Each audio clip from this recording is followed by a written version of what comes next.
Ooh. Sorry guys, I'm trying to see where is my video. Dashboard stream now.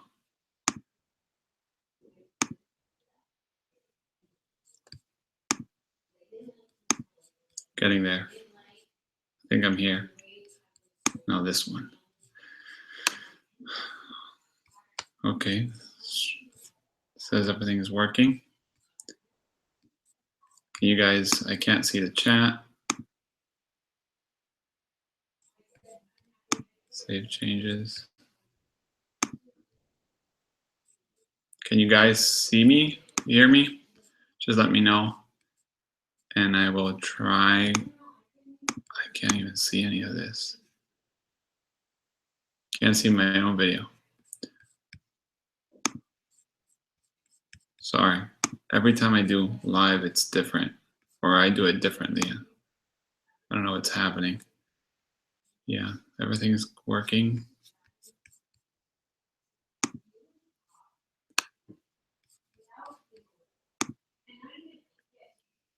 Cameraman. Chat. Settings. Oh, I hate this. Default. Face thing. Built in.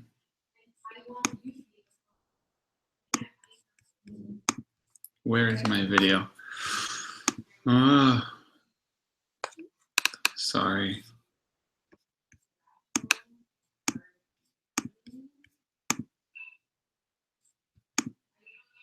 Oh, found it. Sorry. Okay, let me take on my headphones. Well, welcome to another week. It's been a hectic week so far. I had Dan Rubin. You might have seen him on Negative Feedback. I had him here during the weekend. We did a workshop, large format workshop in Bilbao, which came, like, it was real fun. So I've been really busy with that and haven't really had much time to prepare the news. So I'm sorry, I'm gonna try to see if I catch up as soon as possible. I also was listening this week to the Film Photography Podcast. I don't know if you guys are subscribed, but it's pretty interesting. They were talking about reciprocity failure and how that is something some people that are new to film maybe don't know about. And they were talking about the recommendation film, and it came up, the whole Across 100. If you're into shooting long exposure, night exposures, or any of that, you guys should check out Across 100. It has no reciprocity failure to 120 seconds. So if you're shooting something that's, I don't know, 2 minutes, 3 minutes, no, 2 minutes or less, you're fine. If you're going to 3 minutes, the chart starts pretty slow. So yeah, if you're gonna shoot long exposures or night exposures, which is what I bought this for, it should work. Hao says everything's working fine, so thanks for letting me know. And Tenbao, sorry if I say that wrong, says, what's up? Everything's fine here. Short week this week, and been shooting some 11x14. If you guys want to see what we did, I'm going to see if I can post some pictures online. We shot some 11x14 and 4x5 and stuff like that. I actually have some 11x14 over here. I'm shooting, is there any color of film with the same quality as reciprocity? No. There's no film that won't have any failure. And actually Kodak says that for Portra 160 and 400, you got to test yourself. So good luck with that. There's actually a reciprocity failure app. Let me check it out right now on my phone. Reciprocity failure. Oh, I thought I had it. Maybe I didn't. Changed phones, lost half of everything. But yeah, check it out. There's like a reciprocity failure app for phones, so you can check it out. So yeah, this is what we shot on Monday. CXS premium X-ray film. If you guys are into shooting large format, you should try this, as it's cheap as hell. It's easy to scratch and hard to develop. Not hard, but like easy to scratch. And you can develop it on like under a little bit of security, like inside your darkroom. So yeah, this is 11x14 film. It's pretty expired, but still works pretty well. Someone's asking already, so let's go into questions. Have you ever tried Pyro? I don't know how you say Pyro. In Spanish is Pyro. Pyro developer. I actually have a little Pyro up there that a friend made for me, but I haven't tried it. I have another friend that shoots it all the time with HP5 shot at 200, and he loves it. The stain makes it. If you guys don't know what Pyro is a staining developer. It has like, it's a pyro component, like a chemical that I can't pronounce. So if you guys Google it, it's pretty common. And it gives that stain like a tint, like if you put it in coffee or something like that, it looks like your film's brown, and that will retain a lot more information in the highlights. It will make a very smooth negative, so it's very easy to print. It doesn't like scanning so much, especially in small formats, but if you try big formats, it's actually really good. You can't use constant agitation because it will oxidize really fast, so you can't use a Jobo. That's probably why I haven't used it, because I use a Jobo for everything I develop. Tried it, but I do want to, and I want to do some like big negatives on Pyro. So I will try to document that, as there is some videos online, but maybe I could do something different. Tang Vang says he loves RPX developer with Acros. I haven't tried RPX. I actually don't even know which one it is, which is kind of, I guess, bad. But yeah, Acros is great. I develop in HC110. That's what I use always. And I've actually done it with A, which is super fast developing. Acros and PMK Pyro produce a very nice black, but sometimes over contrast. I've never heard of over contrast with Pyro. That was from Hal. But yeah, I'll try to make a video on Pyro. Maybe I'll record my friend who's an expert on that, and how he does his system and how he prints, because he's actually a very nice printer. So that's probably going to be an interesting. He's Spanish, so I would have to maybe do it in Spanish and dub it in English. Would you guys mind if content like interviews and stuff like that would be in Spanish, but I would keep subtitles under? Because I have I live in Spain, so I have a lot of friends that have interesting work, but it's all Spanish. So I would have to like make a video and then subtitle it for YouTube in English, maybe do some Google Translate for other languages if you guys request. But I think English is pretty international. Analog Adventure says, is there any film stocks that are not made anymore that have special qualities? For example, should we miss any of the old films other than look? I think most of the old films that have been discontinued had special things. Each one had a special thing, but let's see. I loved Neopan 400. If you guys haven't used it, I still think you can find some that's not too expired. I have some 120 in my freezer. It was amazing. It was kind of a T-Max 400 kind of film, but from Fuji, so you can imagine how good it was, considering Acros is really good. And the infrareds are super sad that they're gone, even though the Film Photography Podcast store does have some stock of color infrared that gives that super red. I'm actually going to get up for this because you guys should see this. It's rare.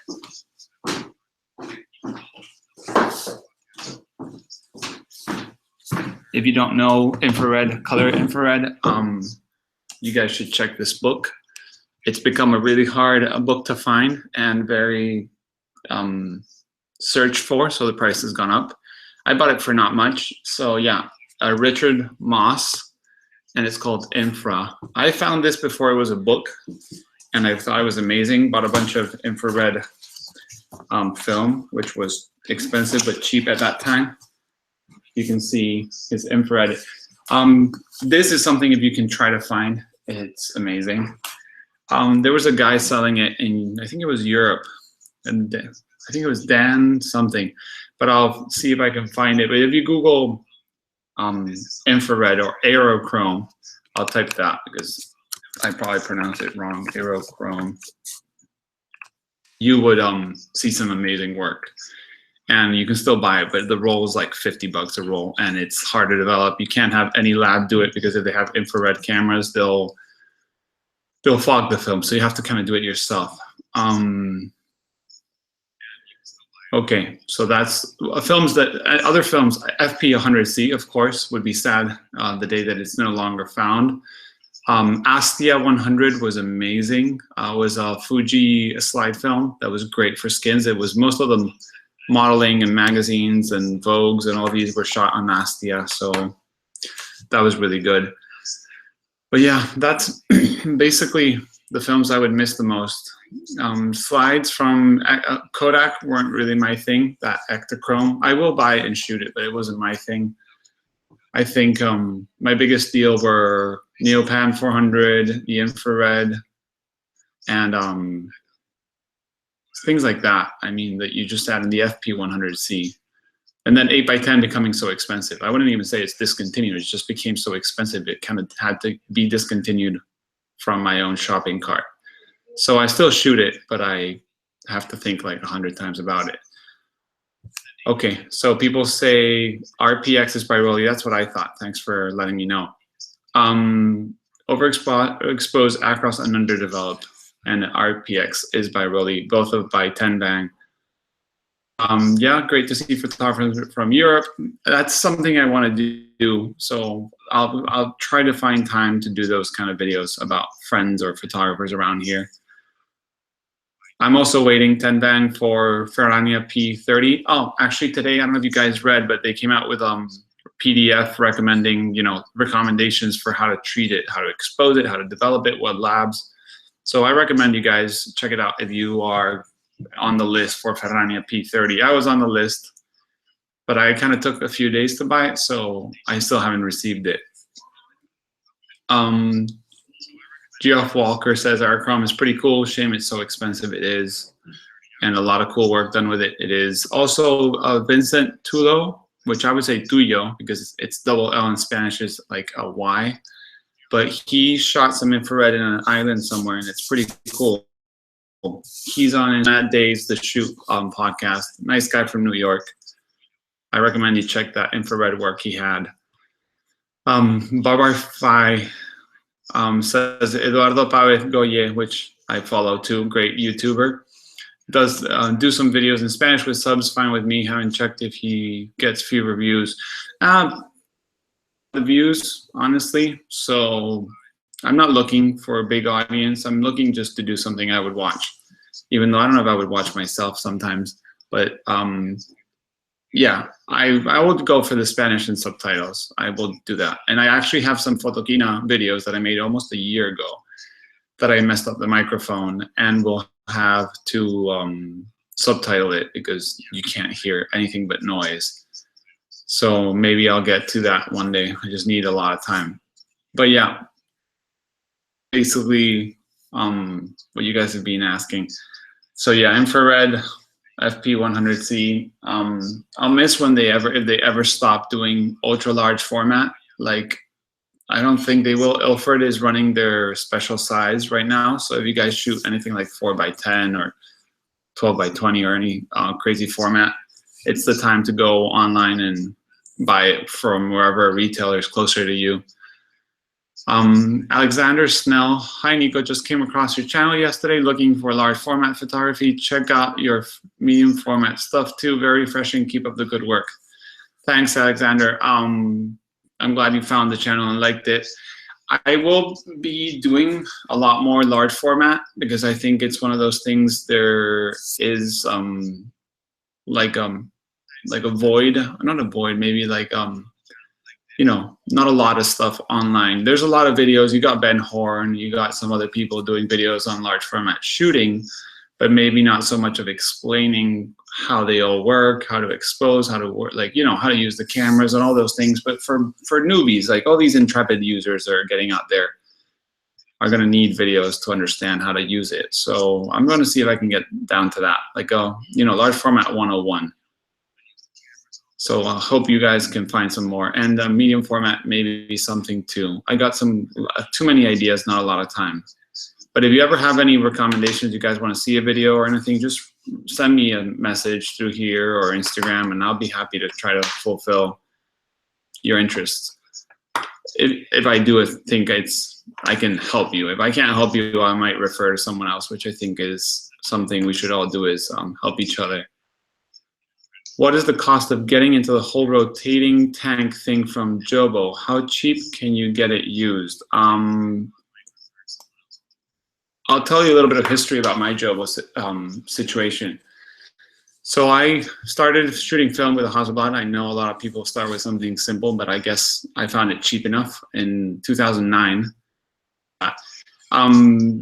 So I sent it to my lab here in Bilbao, and they screwed my film. They cut it, they stapled it, they did everything they could do wrong. It looked like someone had thrown it on the lab and cleaned the floor with my film.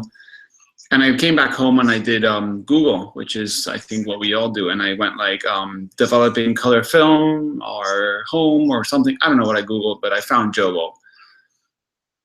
Jobo, I don't know if they were closing or about to close. I got scared. I was like, oh my God, this system's perfect. So I went onto the secondhand market here in Spain, you know, local, kind of Craigslist here. And I bought a Jobo. I don't know what I paid, a CPE2 with a lift. And I actually looked at a video on YouTube, which YouTube, I guess, was just starting. And it was by Tim Parkin, which if you guys don't know him, he has Landscape magazine, which is very interesting in the UK. Well, he's based in the UK, and he has a drum scanning called like cheapdrumscanning.co.uk or something like that. You guys can Google that. And his video having tea developing, and that helped me so much. And ever since, I have not sent my film to a lab till basically a month and a half ago, because I don't do color that much anymore. So what would be the cost? If you're going brand new, a Jobo is like 1,000 euros, and with the lift and all that, it's like 1.5K. If you're going secondhand, you can find them for pennies. I mean, I bought Jobos for 250 euros, for 100 euros. I bought them for 300 euros. I actually have 3 at this very moment. And tanks, same thing. New, they're pricey. Secondhand, they're cheaper. They're still pricey. So I would say a CPE with a lift. Let's say you didn't get it so cheap, it would be like 500 euros. And then the tanks, like let's say another 100-ish euros if it doesn't come with a tank, with a processor. So yeah, around 500 to 600 you can get the whole kit, but you got to do a lot of color. Like if you have a nice lab, just use your lab. But if not, you can use the Jobo. There's even like a little handy way people do it in a tank of water and just spin it one way and spin it the other. So you can make it cheaper just with a tank. But the good thing about Jobo, even though a lot of people complain the price, is Jobo has been around for many, many years, and their tanks and their machines still work great. So you can take it as a long life investment. I do black and white with it, even though a lot of people don't, and it's amazing. So consistent results, consistent temperature. You can cool it down, warm it up, and whatever you want. So yeah, I would say if you're thinking about it, yeah, like if you want any more like information, send me an email. It's on my about. You have to like click to see my email so I don't get spam. But yeah, I can help you out. I'm the Spanish distributor for Jobo. So I've got contact with the factory, and I have like all the catalogs and all the machine. Plus I have a ton of information from back when I thought they were closing. And if not, if you're in the US, you should go to Cat Labs, which is catlabs.info, and it's Omer is a really nice guy. He's got a YouTube channel, and he will help you big time. So that was Analog Adventure asking. Alexander Snell says, exactly, so my first 4x5 will be in tomorrow, so can use all the tips I can get. Feel like a big step from my Rolleiflex.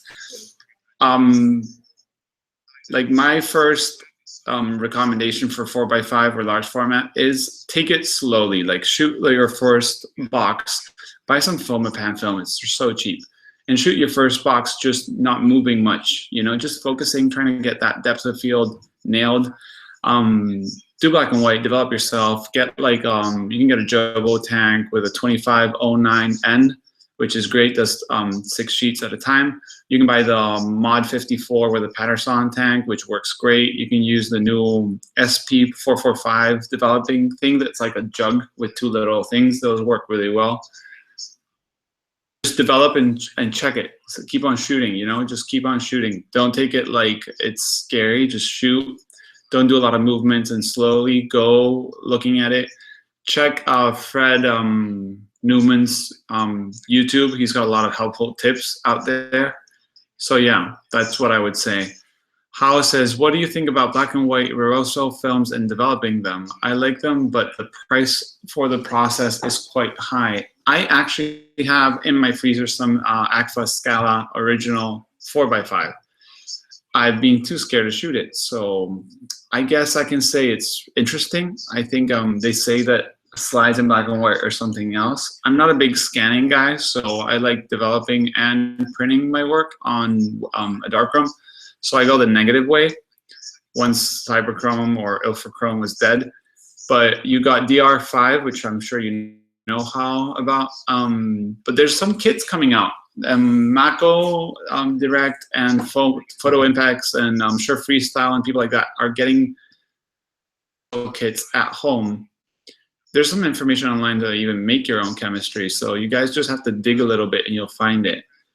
Maybe I'll try to get one of those kits and do it myself to see how the learning curve is.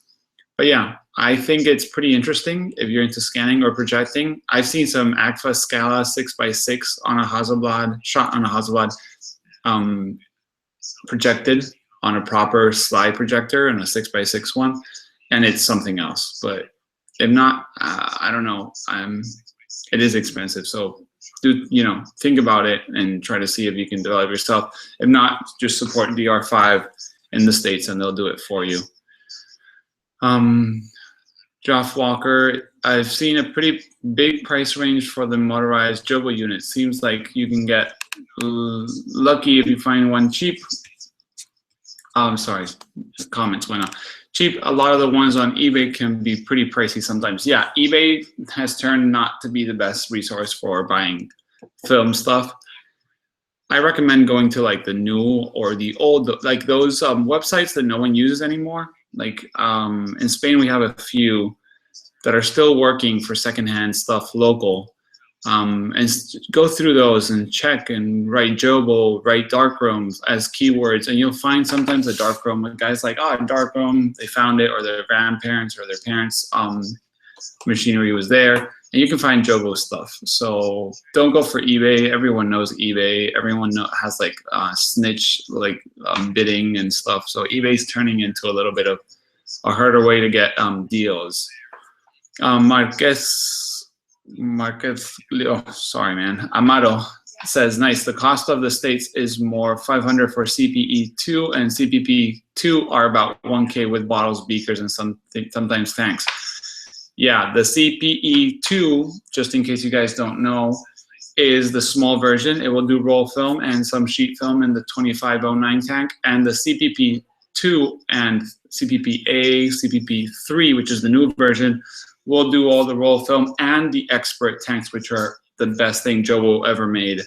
Constant, great developing, constant agitation, very little chemistry. It's what I use. I can do like, I think almost 20 sheets an hour on my Jobo with expert tanks, and that's 5. So I've gotten to do like 60 to 70 sheets in one 4 to 5 hour shift in my darkroom. It has been very tiring, so I don't recommend it. But I get a lot of backlog on my shooting, so I do that. Says, I pay €10 per roll of 120 at my lab, so I guess the Jobo will pay for itself pretty quick. But I do want to support labs and keep the industry going. That's something hard to, I think, do, is the whole do-it-yourself or support a lab. The industry would go away or not. I have a friend here in Bilbao that shoots a lot of color, and he sends, when he comes back from a trip and there's a few rolls, he'll send it to the lab, turn around fast, and he just gets it developed, scans himself. And then if he has a lot of film when he travels, he does shoot a lot, he will just buy a kit and do it himself. So I think you can find a balance. You could also buy a Jobo and just use it for slides or for black and white or for C41 and send the rest to your lab. It's hard. I'm split between both, lab or myself. So I do it myself when I have the money, and I send it to the lab when I do have the money. Amado says, but as Joff says, you can get lucky if you want to wait for a good buy. Yeah, I paid 100 for my CPP2, 100 euros shipped. So you guys just have to wait and not be in a rush. That's the best thing about buying. The camo green, a guy in my city just sold 3 Jobo ATLs for 200 to 300 each. I have an ATL 2200, which is the automatic. And getting them for 200, 300 is the best deal you will ever find. Those are the automatic ones. They'll pump the chemicals and pump them out. So you guys can just click a button and go eat. That's what I do. The camel green says, wish that I had the space for one. They kind of fit under your bed. Those ATL 1000 or 1500 fit under your bed. So, or wardrobe or little room or anything, wherever you have, I don't know, a backpack, you can fit a Jobo. So I wouldn't say it's that hard. And you can develop on your kitchen counter. That's what I did for a few years. Joff Walker, I have to ship everything from where I am in Canada. Ends up costing me 20 a roll. Hence why I'd like to buy a Jobo as well. I have to ship it back and forth per roll. I usually would save a few rolls before, but yeah, if you're paying 20 per roll, check a Jobo. Go into your Craigslist, garage sales, whatever. I had a friend that found them from a university, I guess dumping their chemical photography program, and they had thrown like 3 to 4 Jobos in the trash. That's something that happens in Spain. I don't know you guys in your part of the world, but they cancel a program. They can't sell their gear secondhand because I don't know, there's like some, I don't know, legal something here, and they have to dump it. Sell, even though they bought the best equipment, which they usually do because it's public money, and it's, you know, here in Spain, university is usually public, and they just have to throw it in the trash. So it's a good thing to have a friend that keeps an eye open if you know the program is closing, and to open darkrooms again. So maybe it's the other way around now. Alexander Snell, thanks. We'll check Fred out as well. He even has a PDF. I mentioned it in a previous live video, but he has a PDF on large format. If I can't remember where it was. I'll see if I can find it and post it in some social media. Colac from France says hi. Hi. He's in Paris. He's been on these live ever since I started. So thanks for the support. And yeah. Definitely a good option to have, especially if you can buy it for the cheapest price. But I'm telling you, they last forever, so take it as an investment if you buy them new. My local college, Joff says, my local college has the same with the equipment in their trade programs. They consider it a liability if the gear malfunctions or something like that. Yeah, exactly. It's just sad. I mean, throwing out a whole darkroom in the trash. A friend in Miami also sent me pictures from Jobo stuff in the trash and then larger in the trash. So yeah, like just keep your eyes open. How about slide films? Unlike the black and white, I don't know if develop at home or send it to lab is more cost efficient. Can you give me some advice on this? I've done, I think, all the processes except for black and white reversal and stuff like that. But I've done C41, E6, and black and white. The question I would tell you how is, do you shoot a lot of slides? Because the slide chemicals last very little. They're not very cheap. They are cheaper than the lab. So, and they're very temperature critic. So they have to be done like exactly at 38 or 39 degrees. I think it was 39 I did it. And if you have any problem, if you mix something wrong or the chemicals are a little old, they will give you a shift. And slide film is already so expensive today that I would say if you're shooting a lot and for fun or for yourself, I would say do it yourself. If you're shooting a lot and it's professionally, get it developed at a proper lab and make sure they develop every day. Those chemicals will go bad if they don't. Just the oxygen just makes them oxidize. If you shoot very little and for yourself, send it to a lab. If you shoot very little for commercial purposes, I would say send it to the lab. They're paying for you for it. So that's what I would say. Always keep your calm when you're developing color. I used to kind of be doing more things, so I've ended up screwing a lot of film sometimes. So just keep yourself very centered. And if you do slide film, do get a Jobo or something similar, because if not, temperature will, you can't let it drop 5 degrees while you're doing it. It's pretty fast. If you guys haven't developed color, C41 I think takes like around 23 to 24 minutes, and E6 takes just a bit more.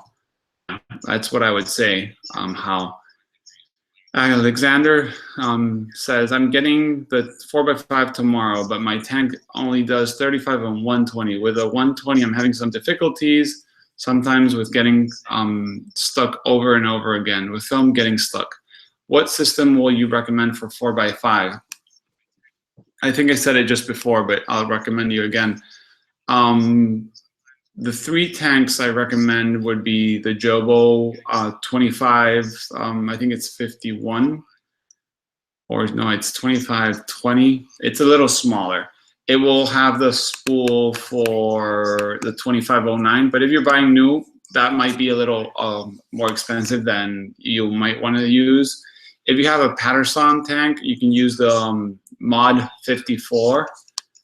Oh, so you're using Jobo. If you can tell me the model of the tank, if it's the 1000, like the 1500 series or 2500 series, I can tell you if it'll work. But yeah, Jobo, if you're using Jobo, I would recommend going with Jobo. Keep with it. I'll send you exactly the model number, because I can't, all the numbers always jump up and down in my head. Okay, Jobo 2520 is the tank. And the reel is the Jobo 2509N, as in Nico, the YouTube channel you guys are watching. So yeah, those two together are pretty easy to develop. I use 6 sheets at a time, and it works really well. It doesn't use that much chemistry on rotation, a bit more on inversion. So I would recommend that. If not, if you want to start new and maybe a little cheaper, you got the SP445. You can use the 2820. Let's see. I have a lot of tanks I use for that. I use the 2550 with 2 of those reels. But yeah, 2820, they don't sell it new, so I can't tell you right now what size it would be exactly. But yeah, if not that, Analog Adventures telling you, I use the Stearman Press SP445 tank. Love it. It was so easy to develop, especially if you use the Patterson tanks.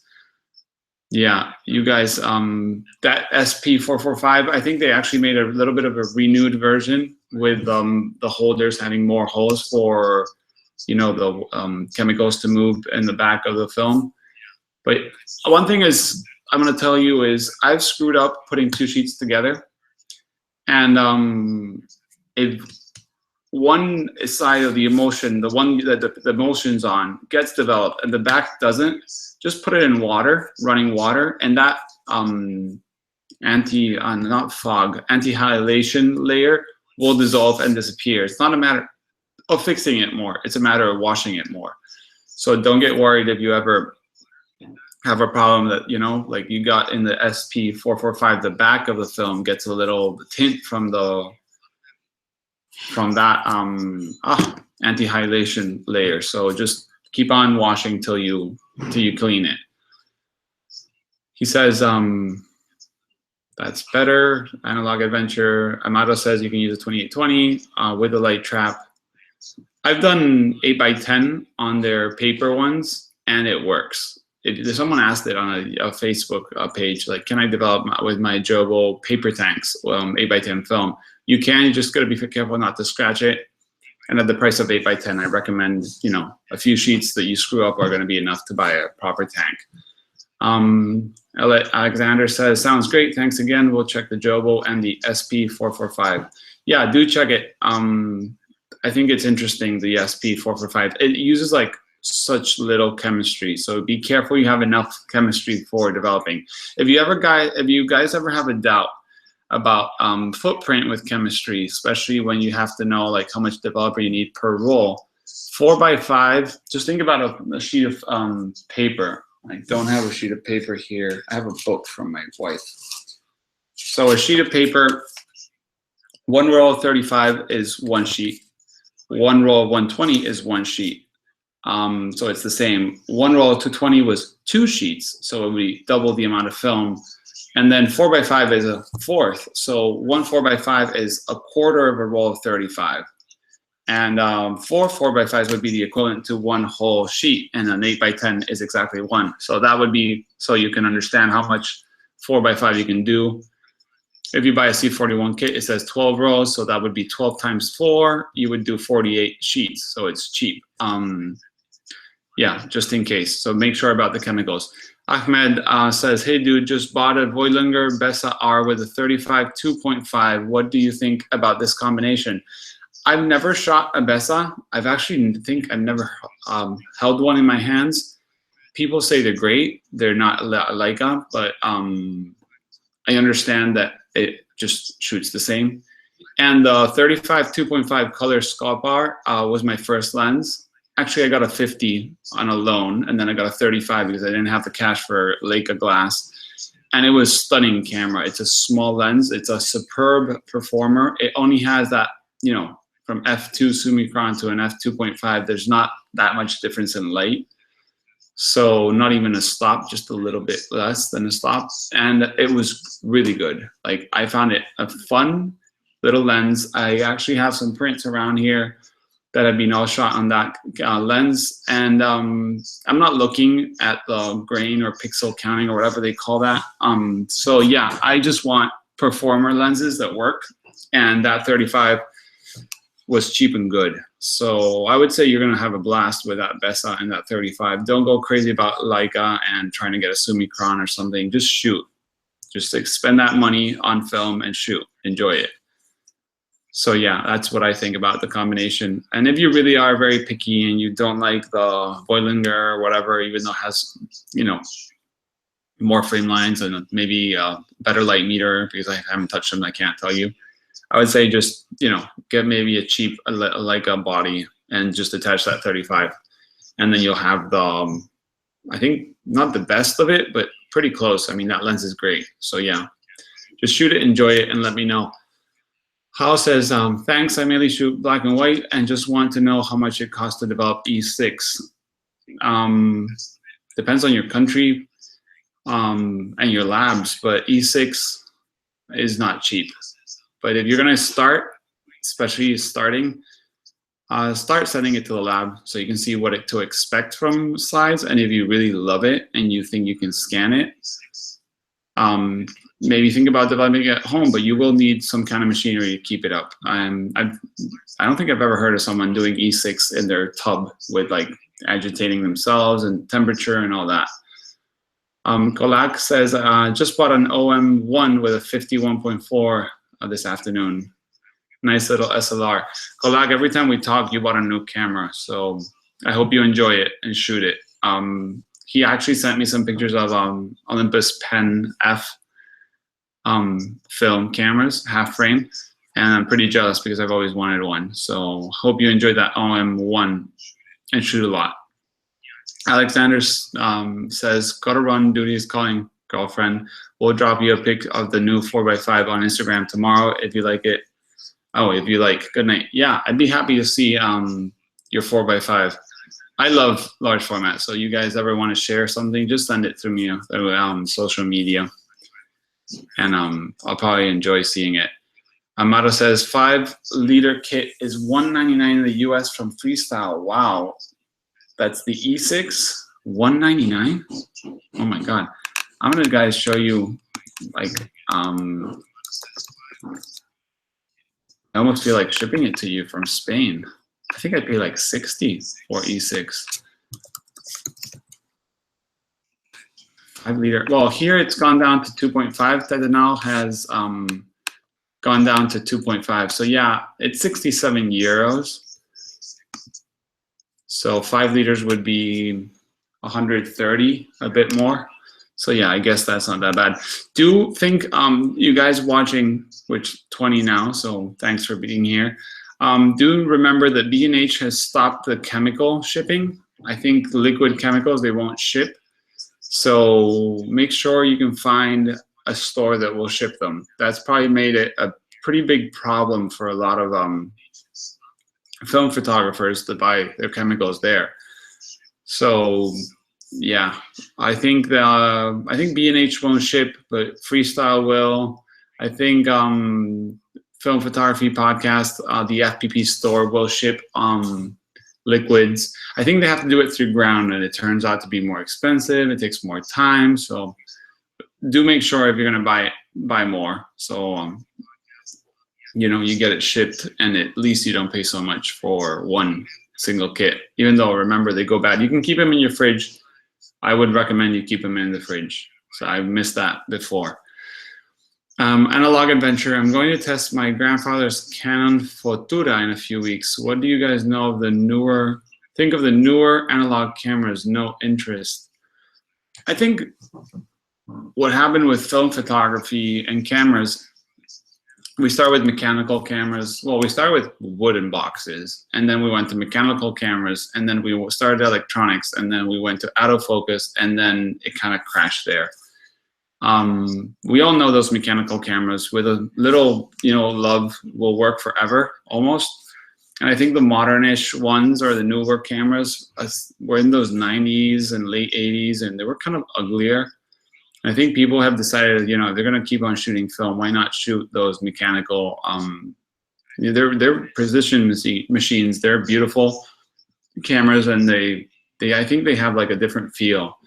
So not that I don't like newer cameras. I have a Contax G2, which is pretty new and actually can die on you, and then you got a paper weight or whatever you say in English.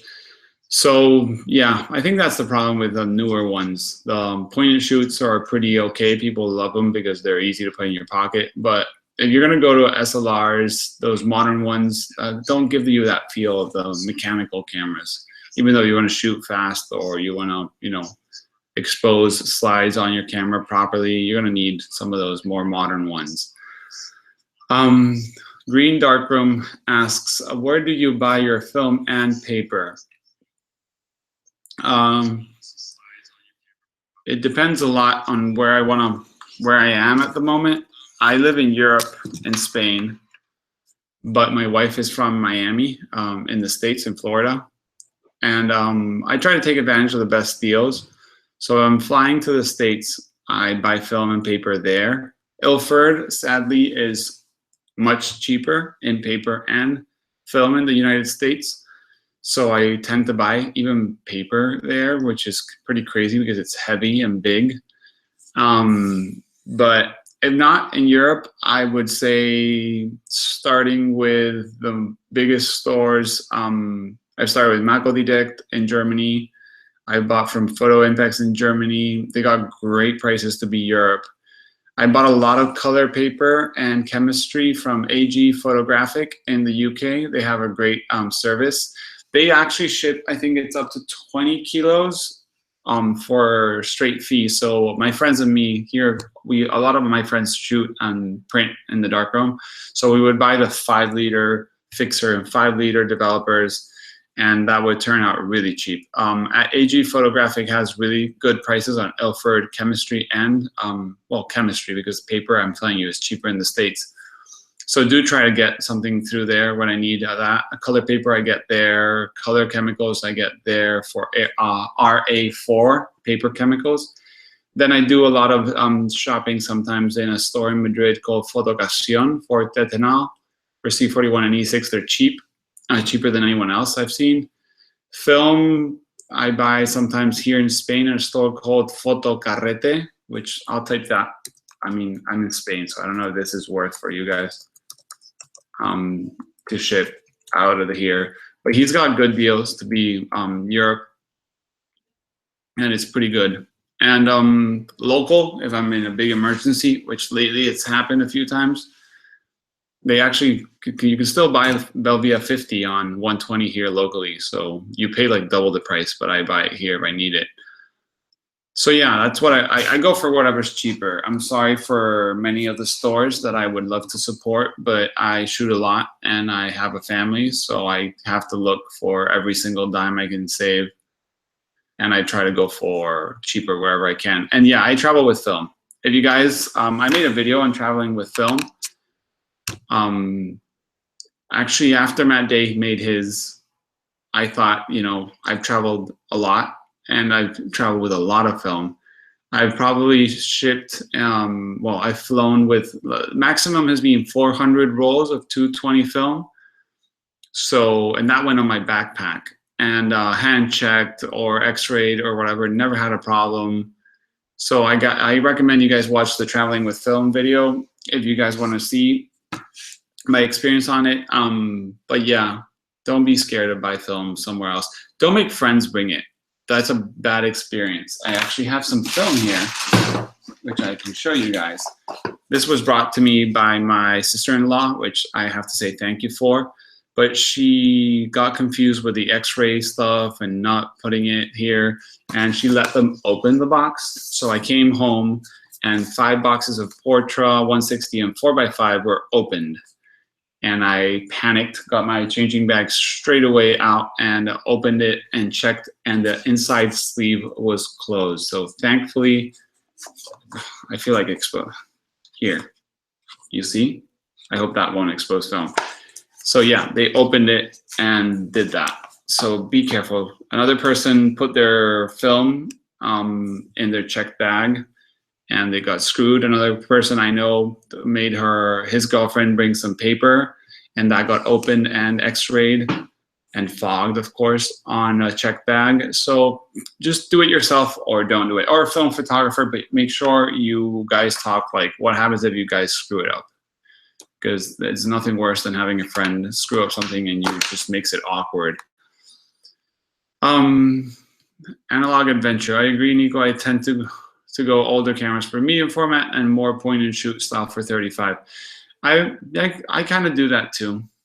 I think it's all about the, you know, funkiness of those 90s and 80s film cameras, a bit too funky sometimes.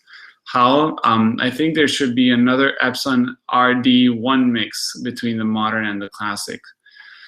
For those that might not know, the Epson was, I think, the first one to make a rangefinder, digital rangefinder, and it actually had like, I think you cocked the shutter with like a film advance, even though there was no film.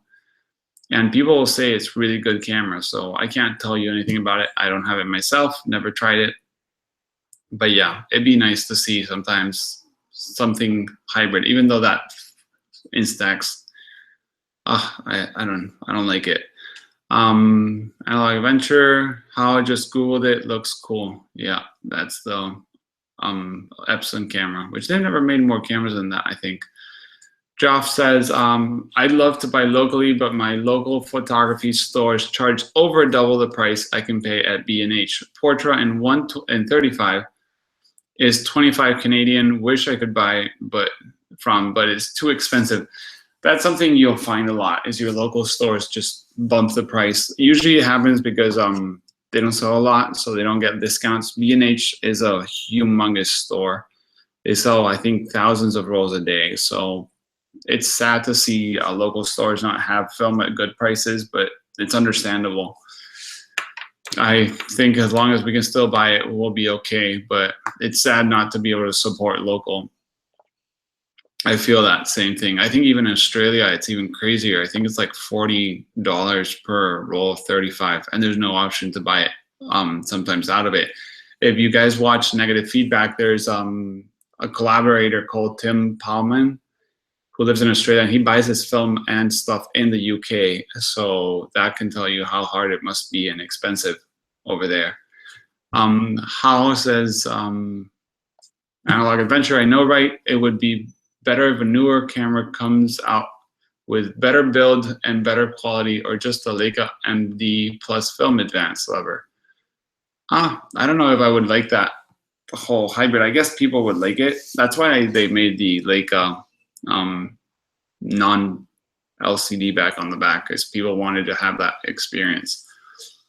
I think one thing's different to the other, and I wouldn't say you can just tape your LCD if you don't like looking at it. I actually bought a digital camera for my videos, and I shot not much with it, but it's interesting how it won't trigger any interest when I shoot. Nothing worse, nothing wrong with it. Just doesn't make me any feeling any good for shooting that. So yeah. Well, if you guys don't have any more questions, I'll just keep on chit-chatting about stuff. You guys, I've had this camera. Oh, let me get it. For a few weeks. I think you guys will have a interesting video, hopefully soon. It's the Horseman SW612 camera. Shoots 6x12 shots, and it has a 45 lens, which is pretty wide for 6x12, which is already kind of a wide format. So I hope to be developing and scanning that soon to share. And I have to say, someone was telling me on Instagram, like, hey, good luck shooting that handheld. Sorry to say to that Instagram person, but why would they put a strap on it? Why would they put a bubble level so you can see through the viewfinder? Why would they put like a rubbered grips on the sides? Yeah, or a little trigger on the front, which is you cock the shutter, you point, and you trigger. I'm guessing they thought people would handhold it. There's a Kudelka, the photographer, video of him shooting at the barrier between like Israel, Palestinian, and whatnot. And he shoots 6x17 handheld. So I think if he can do 6x17, I can probably get something decent from 6x12. Kolak says the Pen FT is amazing. I can shoot 720 pictures of Color Plus for 20 euros, no developing. Yeah, those 72 frames are amazing. I hope to see some results soon from you. Melongelon says, what is that iron thing around the lens? It's kind of like a bumper. So I kind of use it to hold the camera, but it's like a bumper. So if you drop it, it will stop the bump. Not that I drop this camera or would think about it. It has like a screwdriver on the bottom, and you can change the focal length, or it will go closer or further depending on the lens you're using. So they must have thought this was for bumping your camera against something or being careful. Most of these 6x12 cameras, people use the look at the Linhof Technorama. Linhof made 6x12 and 6x17 cameras plus large format and some medium format cameras. And these Horsemen are amazing. I have to say, I've had the Linhof in my hands and I've had this in my hands. And I don't think these are no second brand compare to them. The lens is Roden stock, so that's different. But they're really well made. And you can also get those Chinese ones. There's Photo Man, which has been up and down, closing and reopening. They have Gawerski, and there's another one, Dayyi, D-A-Y-I. Those look way more bulky, and it looks like they made it like in a car machine store. Analog Adventure, I have both D800 and I use it for commercial jobs. I use Samsung NX300 for my YouTube video, and those are just tools. My Mamiya, Fuji 645, and Shenhao 4x5 is what makes me feel alive. That's what I've been hearing a lot. Actually, I'm telling you, Monday I taught a workshop on large format here, and the two photographers that came, which were two actual paid professional photographers, shot film back in the day that went digital, and now sounds bad.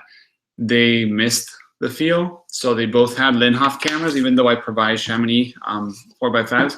So they both came with their Linhof cameras. One of them was brand new, and they missed that. They wanted to have a few, breaks and maybe shoot a digital event or photo shoot editorial, and then maybe just get the film out. I've heard that from more people, like shoot digital, get your job, and then ask if you can shoot a bit more and shoot some film. So yeah, I think the professionals still miss it. I think they miss that whole feel. But yeah, I think it's fun. It has more of a feeling towards it, not better or worse, just a feel. If you guys want to have a quick laugh, you can check Japan Camera Hunter posted a video or linked a video of a guy saying film was dead and all the reasons. It's this bald guy that has a YouTube channel. I won't say his name because I don't know it and I don't want to bring any hate or anything. It's pretty interesting to watch. I watched the whole thing. It's pretty hard because it's pretty repetitive and a bit too much for my taste. But it's interesting how he thinks everything is dead and it's all done and it's just hobbyist. I'm a hobbyist, let's say. He's right with me, but maybe not with everyone. I would like to see if you guys watch it, maybe see next week. Awesome cameras. Hi, I actually watch your show and listen to your podcast, so nice to see you here. If you guys don't follow him, go to Awesome Cameras on YouTube. If I remember correctly, you had the point and shoot little tricks that no one knew about. And I remember seeing that whole, your strap is the minimum focus. That was probably the most revealing thing I had ever seen, except for when I met my Jobo machine. So awesome content. Going back up, sorry that I had to jump. I just like seeing other YouTubers here. Joff says, my understanding is the leaf shutter mechanisms are very delicate, so any bump on the lens can damage the mechanical parts. I don't know. I'm sure they're delicate, but I don't think that bumper, that lens probably would hold. A bunch of my large format lenses have bumps. Like you will have the ring and it'll be in like a dent. So I think they're not that delicate, but yeah, I'm sure mostly the filters, because you usually use center filters for these wide angle lenses and those are really expensive. So that's what I would not want to bump. Amato says, if I recall correctly, weren't you going to do some experiments with a center shutter and a brass lens? Yes, I will try my best to do that when I can. I don't have any brass lenses. I have a friend that has Voigtlander Hellier 300 f4.5, which was not the nice one, which is the universal, which had the defocused like little knobs. But I will try to shoot some weird glass with a Cena shutter as soon as I can mount that and find some. Joff says it's like the Fujis. Yeah, I've heard the Fujis will last one drop. So if you guys have a Fuji with that little bumper, don't drop it because it'll just break. Green Darkroom says, just got the 305 Claron. I hope to get it out tomorrow. I actually have that 305 and it's really good. So I recommend you have fun with it. It covers 8x10 and up to 11x14. So it's probably the smallest lens I think will cover, and one of mine that will cover that. So if you guys don't know about Schneider G Claron lenses, they're reproduction lenses, but they are amazing at large format and ultra large format. So just Google the 210, 240 millimeters, 305, 355 are in everyone's backpack when you shoot ultra large format, especially the 355 and 305. Kolak says, the last 2 years I used to sell instant portraits to tourists in Paris, but now the price has skyrocket. What instant film I can use? Well, yeah, I guess Instax. That's the only instant film you have right now. Easily available. New 55 is available, but it's not cheap if you find the other prices are expensive. And I would say Instax, just get a camera that will let you change settings, so at least you'll give them something different to what they can buy at a store. Awesome Camera says, yeah, mind-blowing, the whole strap thing. I actually have the XA4, which does macro, the Olympus, with a 28, and it has like a little strap that will go to 30, and then it has like a second setting that you can extend it, and it's another setting. So it's these like point-and-shoot cameras, they're so fun, which I'm sure you guys agree. Kolak says, Impossible Film is very expensive, and I don't have a Fuji for the wide.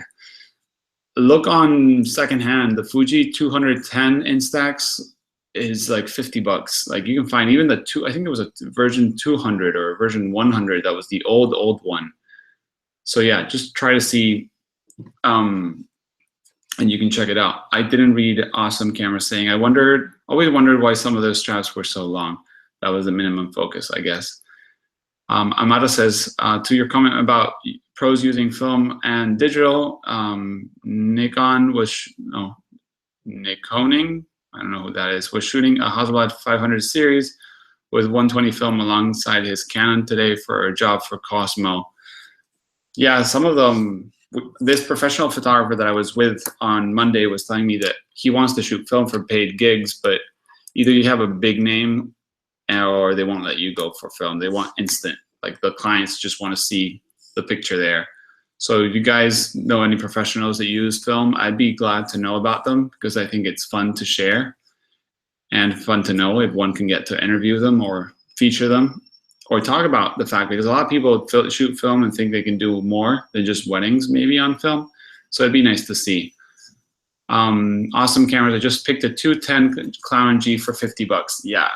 That's the price kind of like range. I guess maybe we shouldn't say it too much so people won't pick them all up. But I have my fair share of Claron glass, and they're great. I've heard even that the 150 will cover 8x10, but just barely. And I just blows my mind that at 150, if you guys don't know what 150 on 8x10 would be, it's like half of a normal lens. So that would be on 4x5, it's a 150, like a 75 on 4x5, like a wide angle. And they're cheap, so yeah. Mato says, with that Cena shutter, you can try Apple Ronar lenses with that versus the brass lenses. Funny you brought that out.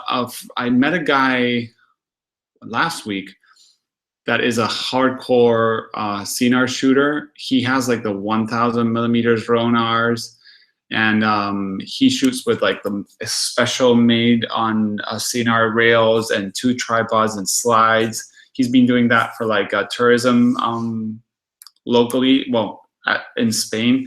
And he shoots all these Apple Ronar lenses and says they're wonderful. They don't have a huge coverage, just in case you guys are wondering, but they are amazing, and they're cheap too. So they're like the Claron, but they don't have such a big like coverage. So yeah, maybe I'll try him. Maybe I'll contact him and do some crazy brass versus Ronar video. I need to like have more time. My job doesn't give me that much time. Kolak says, thanks for the advice.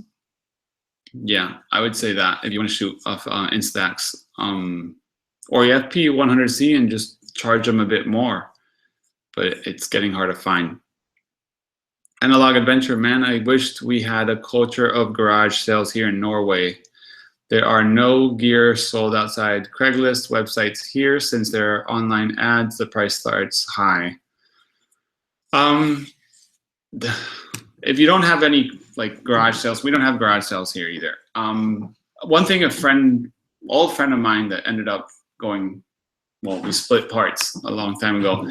He got all his gear by calling camera clubs or camera associations, like photographer associations, and asking for phone numbers and calling them and being like, hey, I'm into film, like I want to buy some film gear. Do you have any old? And you'll be surprised of how many people bought the gear when digital came crashing in and have left it in their spare room or wardrobe, gathering dust, and will give it away for much less the online price. Even though they paid premium, they will sometimes sell it cheap. I don't like stealing from people, I would say, because that almost feels like stealing. But just say, you know, you're going to use it, that you're want to shoot film and you're into it and all about it. And if you have a, you know, kind of you're passionate about it, they'll probably be cool to cut you special price. And that's another way, you know, call a club, see if you can get contact of the old photographers and see if they have gear. Just ask. I mean, the worst they can say is no. So yeah, I would say try that. Josh says, I visited Norway last summer, absolutely loved it. I want to visit too, and I probably would love it. Joff Walker, is it more of a North American type thing? Guess I kind of assumed it was common elsewhere as well. Garage sales in the States, as my wife is American, I think is a thing that people have a house with a garage and they end up always putting their car in the driveway. And in the rest of the world, as a lot of people don't live in individual houses, but flats, they don't have that much stuff and junk. And if they do have it, they don't have a space to just throw it on their front yard and do a garage sale. So I think it has more to do with that. So yeah, if you guys don't have where to buy in a garage sale, I would say knock some doors and start asking. You know, local store, sometimes even those passport stores that just don't do any more film, you can ask them, and sometimes they have medium format gear that they're just sitting there from when they did weddings in the film days. I've had all kinds of encounters like that. So just don't stop because there's no garage sales. Just think differently. Think differently to people that are, you know, selling the gear and finding it. But yeah, it's 10 o'clock. It's been an hour, so I'm calling it done for today. Thanks for joining me and for all your questions. I hope to see you guys in a week. And if anyone has questions, remember, just type on the comments here or Instagram or whatever, and I'll get back to you first thing on the next video or on the comments on whatever video you comment on. Thanks for watching, and good night for those that it's nighttime, and have a nice day for the ones that are starting, I guess on the other side, they're starting the day, or the ones that are in the midday. So yeah. See you in the next week, and remember, next week we're here at same time, same place, and you can ask me anything you want. Thank you. Good night.